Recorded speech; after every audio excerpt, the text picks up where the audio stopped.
What's happening, crypto traders and investors? It's Rod with Power Group. Welcome back on the Pursuit of Wealth. Today is Thursday, January 6th. Hope you're well today. And in today's short video, we're going to be discussing my top 5 cryptocurrency holdings leading into the end of this bull cycle. I'll discuss my thoughts on when we could potentially see a multi-year bear market begin. And just as a heads up, I'm going to be leaving for Florida tomorrow. I'm vacationing for the month of January, so I'll do my best to get some content out. But make sure to smash the like, subscribe to the channel, tick the bell to be notified on any future updates. So my top 5 cryptocurrency holdings from largest position cash-wise to the smallest position in my portfolio currently at the moment is XRP, XLM, LTC, Link, and EOS. Let me know in the comments below if you hold any of these in your portfolio, if you're bullish or bearish on them. Always encourage thoughtful discourse and love hearing from you. So we'll take a look at Bitcoin and Ethereum. We'll go over some of the criteria that I'm looking for in terms of what cryptos I'm looking to ride and what horses I'm looking to pick here into the end of this bull cycle. I do think we have about a few months left of this bull cycle. And I think it's going to be potentially marked, the top's going to potentially be marked by a spot ETF being approved. We could potentially see the buy the rumor, sell the news. So buy the hype, sell the news type scenario. And when we actually see that ETF launch, that's when we see the multi-year bear market begin. That's what I'm going to be looking for. The SEC just extended the deadline from January 15th to March 15th, so that is notable. But if we take a look at Bitcoin here, we're about 2.5x from the all-time highs in 2017. Ethereum is about 2.5x from its all-time high in 2017, 2018. So personally, I'm not looking for coins that are all-time highs. I saw somebody the other day say they were just going to put some money into Bitcoin and let it sit for 10 years. And personally, Power Group, Pursuit of Wealth, we're all about market cycles and identifying where we are. I'm not telling you to buy, sell, or hold. I'll never tell you to do that. You're the one who hits the buy and sell button. But personally, I would not, in my opinion, I would not be looking to long Bitcoin or any cryptocurrencies that are at all-time highs and have hit their 3.618 Fibonacci extension levels. We'll look at that here in just a second.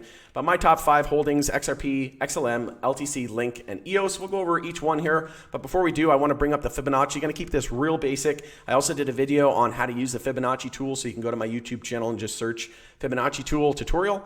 But essentially, you can use it on the upside, the downside. We can utilize it to determine bull flags, bear flags, but also we have these Fibonacci extensions to the upside and the Fibonacci extensions to the downside when we're in bull markets and bear markets. We're in a bull market, so we're going to be using the Fibonacci extension levels to the upside here. And you just go from the swing high to the swing low of the 2017-2018 bull market top to the bottom of the bull market here in 2018 and 2019. And we just cascade that up and we just follow the Fibonacci extensions. You can see here that the 3.618 is a very common level to hit in a bull market when we see these huge parabolic moves. So it's entirely possible. I would say it's about a 60% chance the top is in on Bitcoin and about a 40% chance that we see the 4.618 target met. That's not uncommon as well. Some names have already done it. But I'm just going to focus on Bitcoin and Ethereum for the sake of this video and to keep it a little bit shorter. But if we take a look at Ethereum, you can see here that Ethereum has yet to hit its 3.618. So I do think that Ethereum is going to outperform Bitcoin here into the end of the cycle. Personally, I'm looking to steer away from ETH as ETH 2.0, the staking proof of stake, is going to be coming out over the next couple of years. And I think that they could potentially be in trouble with the SEC. I do think Gary Gensler even said in 2014 or 2015, I think that he said that the Ethereum ICO was essentially a unregistered security, and he believes that it's an unregistered security. And personally, I think that they have a huge target on their back, and that's just not the risk to reward just isn't there in my opinion. So if we do see a break up towards the 4.618, we could see $6,000, potentially $8,000 tested on Ethereum. I really don't think Ethereum is going to eclipse 8,000 this bull market. And if we see the 4.618 met on Bitcoin, we could potentially see a target met of around 80,000. Again, if we see that spot ETF approved, that could send us parabolic one more time and one final leg higher, like I said, and then that blow off top, which we have yet to really see. And generally, markets do not end in extreme fear. Right now, we're in extreme fear, and that's not how we see blow off tops. Usually, blow off tops are marked by extreme greed, hype, and euphoria, and just not seeing that, seeing a lot of panic in the market. And generally, when there's blood in the streets, that's when you want to be buying. And we'll take a look at some of the individual names here and what we can expect. So XRP is my biggest holding in my portfolio. And if we just see XRP match what Bitcoin and Ethereum have already done this bull cycle and hit the 3.618, again, yet to eclipse the all-time high there at 330. And I think that we're poised for a huge move up if we see, a positive outcome of the SEC lawsuit. Obviously, that's going to be a huge huge catalyst. Also, if exchanges start to relist it, we know Ripple's going to IPO as well into 2022, potentially sometime this year. Once the SEC case is resolved, I think the case is likely going to be resolved sometime between now and March and April. And again, that would line up well with that spot ETF deadline of March 15th. So if we do see the XRP case end before March and the spot ETF, that's just going to add fuel to this fire. And we could potentially see a bounce all the way up to around $11. And if we see the 4.618 target, that's around the $15 mark for XRP. Personally, I've been accumulating XRP for about 4 years. I've been telling everybody that this is one of the best coins you could potentially invest in for the long term. And I'm not going to be selling a single XRP until we hit our first target here, the 1618 at $5. I'll take some off the table at $5. Again, I'll probably take some around the $10 area and then the $15 area. My plan is to sell all of my crypto, if not all, about 90%. So I'm going to look to take about 80 to 90% of my crypto profits out, and I'm going to be rotating them into a short position on Bitcoin, on Ethereum, a long-term short position on the S&P 500, and I'll also be looking to rotate those profits into some more beaten down MJ. Right now, I've got about 60% of my invested capital into crypto, and about 25 to 30% of that is in MJ. So I'm going to look to change that over the next few months as we see this blow off top, and I'm going to be taking profits, like I said, at those target levels on XRP. I am going to be holding 10 to 20% of my XRP indefinitely for life. So let me know in the comments below if you're going to be doing the same. Do you agree with me? Do you think this is a great plan? Again, I think XRP is going to provide some astronomical gains. I think that XRP is likely going to hit 3 figures, 4 figures at some point. It's just a matter of if not when, in my opinion. And we know that XRP is likely going to be adopted by all of the banks. It's going to be a neutral bridge asset, and literally everything can run on the XRP ledger. We know they're coming out with NFT support. Flare networks are going to be launching soon, which supports XRP, XLM, Litecoin, and I don't think it's a coincidence that all of these coins have yet to eclipse and set a new all-time high and reach new price discovery. So if we just take a look at some percentage moves here in terms of the 3.618 from current levels, that's about a 13x from current levels.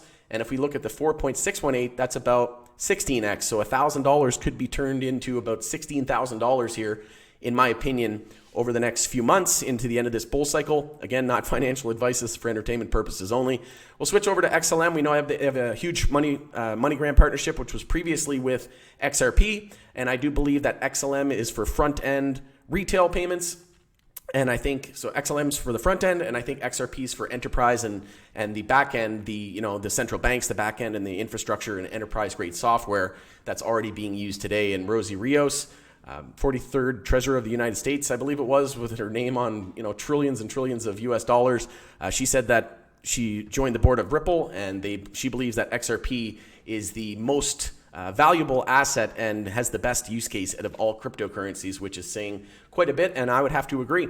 So if we look at XLM, essentially XRP's brother, it was Jed McCaleb, co-founder, basically had a falling out with Ripple and went and created Stellar Lumens, and then basically did a fork of the XRP. It's basically a replica of the XRPL, and just didn't see eye to eye. So 2 different use cases, and XLM also starting to get into the CBDC space, so we're going to be watching that as well. But if we just see from current levels to the 3.618, that's about a 10x from here, and to the 4.618, we're looking at about a 14 to 15x from current levels. So that is some astronomical gains to be had. Moving on to Litecoin, I really like Litecoin. Like I said, as it's a part of Flare Networks, it's a sure bet in my opinion, and likely going to be a target into the end of alt season. A lot of people, it's tried and true, right? It's a legacy blue chip crypto.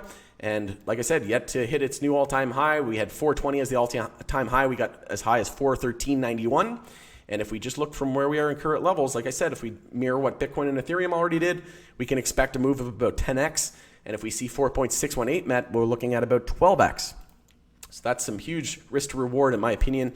Link, my next one on the list, so coming in at number 4.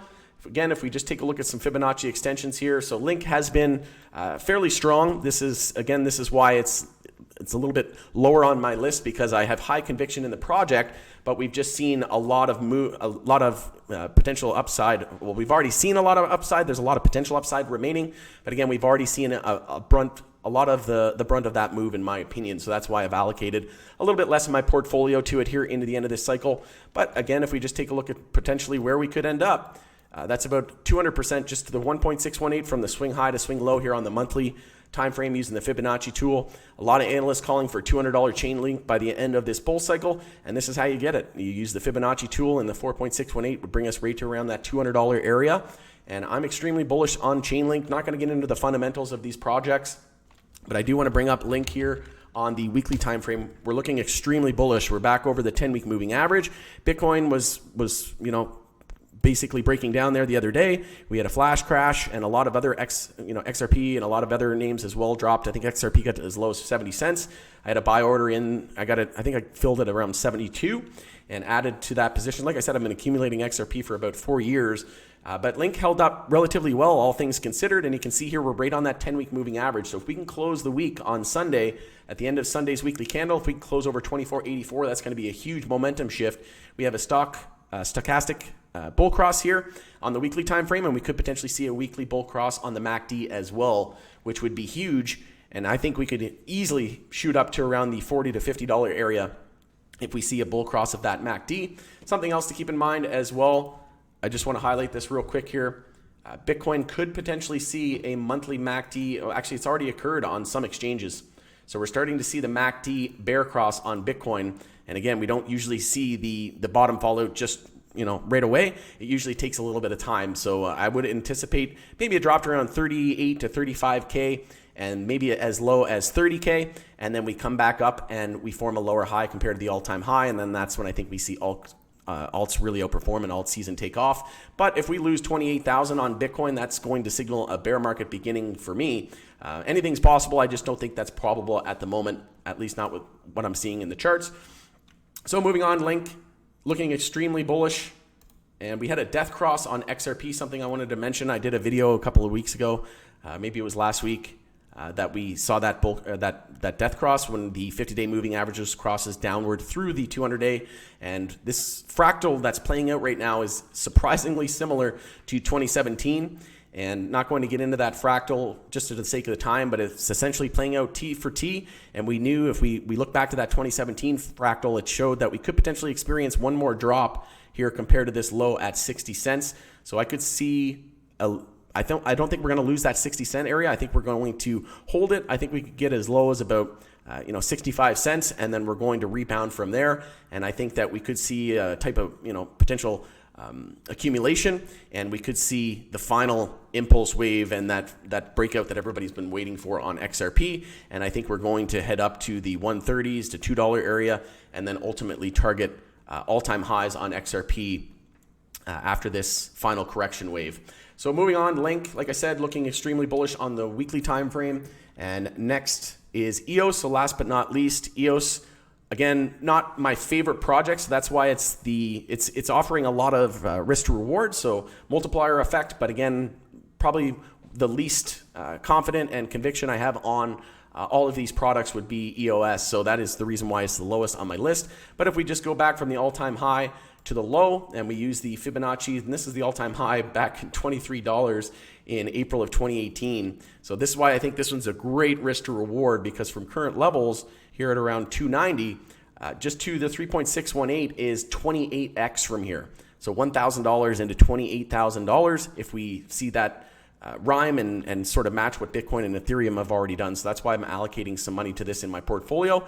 And if we see the 4.618 target met, that's a 35x from here, which is, you can do the math. That's some life-changing wealth. And that's exactly why I'm choosing these here into the end of this bull cycle. Like I said, I think we could see the bull cycle top and alt season conclude sometime around March, the beginning of April. And then I think we're going to enter a multi-year bear market, and I think we're going to see MJ start its bull run, similar to what happened in 2017 and 2018. Let me know in the comments below if you agree with me. Once again, always appreciate the support. Make sure to smash like, subscribe to the channel on the way out. Hopefully you found value in this information. And again, just as a reminder, I'm leaving for Orlando, Florida. Might hit up Miami as well for the blockchain, for the Bitcoin conference, North American conference. We'll see. Hope everyone has a great couple of weeks and month ahead. Again, I'll check in when possible. I appreciate the support as always. Thanks for tuning in, and we'll see you again on the next video.